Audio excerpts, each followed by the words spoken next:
Hello, welcome to O'Neill Artworks and Lightbox SVG. Today I'm going to show you how to build this adorable 4-inch tall bookcase.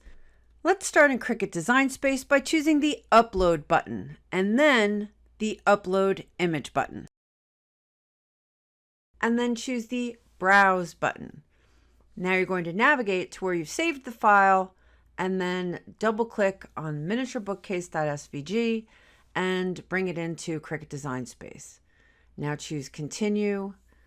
You can save it here or name it and then just choose Upload.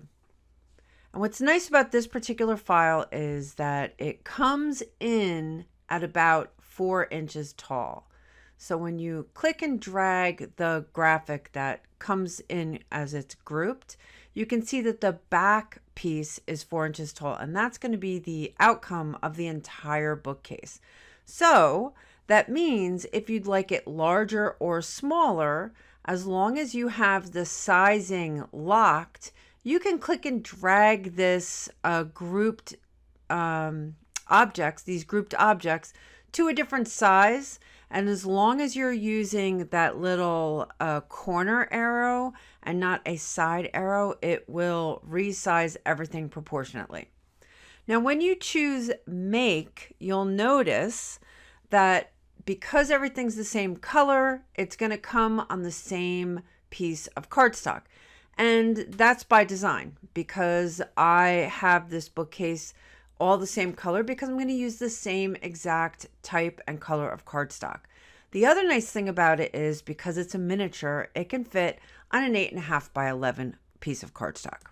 Great, now we have cut out all of our pieces and you can see that I've used a double-sided wood grain cardstock.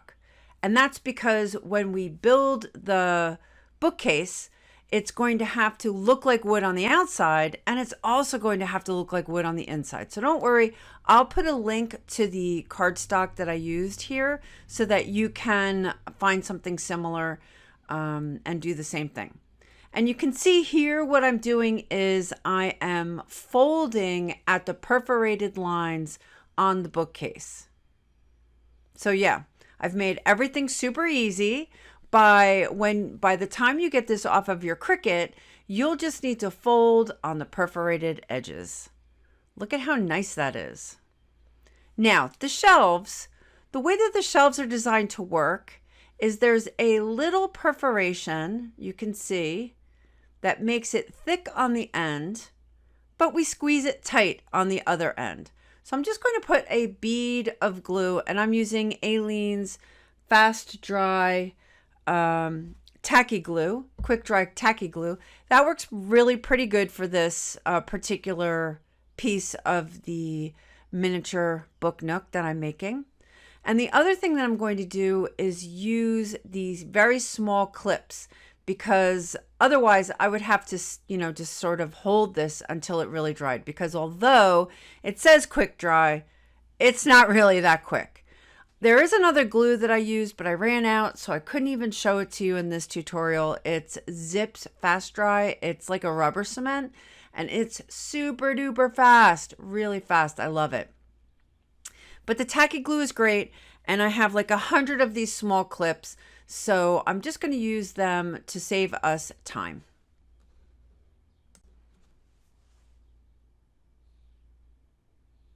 I'm just going to speed up doing the last two. I think you understand what I'm doing here. I'm just creating the shelves.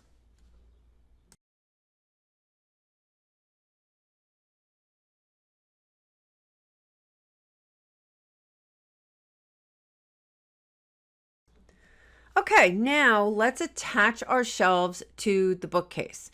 You can either apply the glue to the shelf or apply the glue to the bookcase.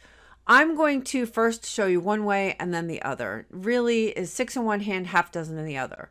Before we put the shelf on though, I am going to fold the edges of the bookcase. There's little perfs there. I just did that a little bit out of camera, so I just want to mention that I've done that. So here I am gluing directly onto the bookcase. Let me take these clips off. And I just place the shelf on that line, that bead of glue.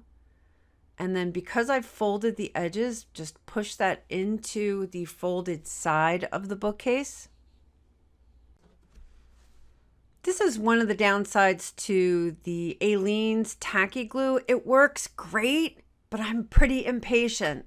The rubber cement glue, the Zips Quick Dry, really works great, very, very fast. But you know, to be very honest, 15 seconds, 20 seconds, maybe even a minute later, and this is nice and stuck.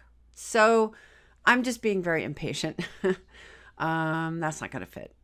So I just need to really hold on to the shelf, make sure that it's lined up, make sure that it's nice and sticky, nice and tacky. Now this time, it's going to be a little bit easier first because the first shelf is already on. And second, because I'm going to apply the glue directly to the shelf. So I'm going to put a bead of glue on this surface right here.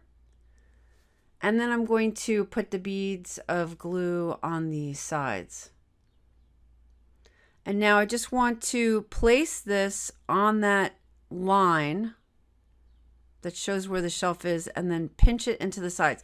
So this is a lot easier. The first shelf we put on is doing a lot of the heavy lifting first right now because it's holding the sides up. Now I'm just needing to put the last shelf on.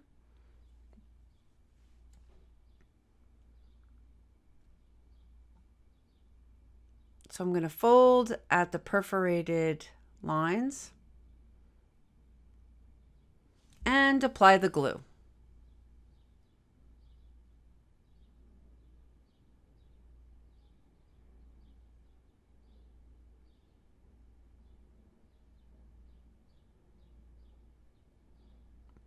Now the reason I'm putting a little extra glue on the inside is because this bottom shelf needs to tuck under because it's the bottom and the base of the book cabinet is going to be coming up. The reason I didn't cut it off is because I just wanted to make sure that there was no problem with any of the other shelves and not having to worry about which shelf you put where. So now all we're going to do is we're just going to make sure that everything is nice and sticky and nice and stuck. And then we're going to look at how we're bending up the base and how there's the tabs on the sides and the tabs on the top. So you see that from behind, all we need to do is put glue on those tabs and then attach the back of the bookcase. I know, so easy. And it's so adorable. Oops, let me make sure that's the right size. Perfect. Now again, we need to make sure that we're holding it firmly into the glue and that pushing it down, make sure that everything is covered. Look how great that looks. I am so happy with that. So happy with that. So you just want to make sure that everything is nice and snug, pushed into the glue. The other thing that's good about this glue, the fact that it doesn't tighten in too quickly, is that you can very easily kind of shift things that aren't quite right. So when I turn it back over, I can see that I'm a little bit out of a line. So I can squeeze and pinch and put things exactly where they need to be before the glue is completely dry. I just love this. Let me show you the one that I did earlier today with a different pattern of wood. That really looks like real wood, doesn't it? I know, it's so cute. So when the glue dries, it's going to be transparent. I just love this design. Look how cute it is with books and a little potted plant. Thank you so much for watching. My name is Wenda O'Neill.